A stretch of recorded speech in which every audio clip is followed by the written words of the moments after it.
अस्सलामुअलैकुम मुअज़्ज़िज़ नाज़रीन, मैं हूं आपका होस्ट खालिद बिलाल। तुसां सारा यूट्यूब ते फेसबुक चैनल जदीद सोलर सिस्टम। उम्मीद करना कि सारे दोस्त खैरियत नाल होसन ते खुश भी होसन। सोलर दे हवाले नाल ही अच्छी खबर है क्योंकि सोलर दे रेट कम थीवण शुरू थी गए।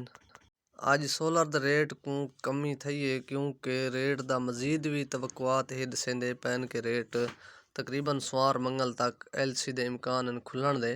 तो जिस वेले भी खुलदी है मजीद रेट कम थी वैसन। तो फिलहाल की जी सूरत हाल है दसेंदे पैन के उनके नाल थको आगाह करने दसेने हैं।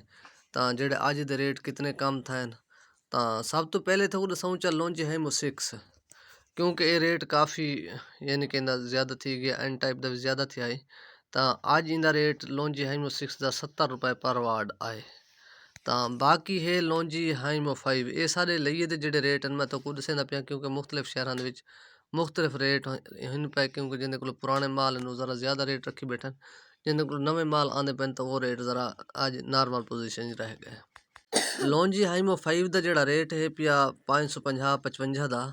तो वो है 69 रुपए पर वार्ड।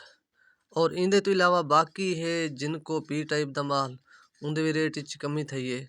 वो है पिया अज समझ 65 रुपए पर वार्ड।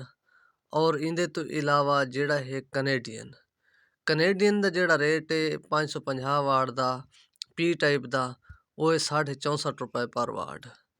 और इंदे तो इलावा बाकी कनेडियन एन टाइप का जोड़ा माल है वो भी 70 रुपए पर वार्ड है 575 वार्ड वाला।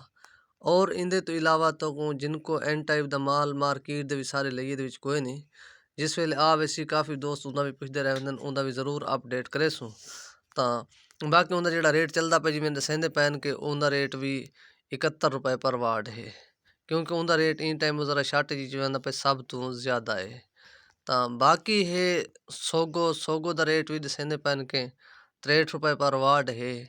और बाकी है JA का माल क्योंकि JA का भी काफ़ी दोस्त पुछते हैं उनकी भी मैं अपडेट कर छोड़ूँ उनका रेट भी कमी आई है। उनका इस टाइम रेट है 62 रुपए पर वार्ड 545-550 वाले माल का।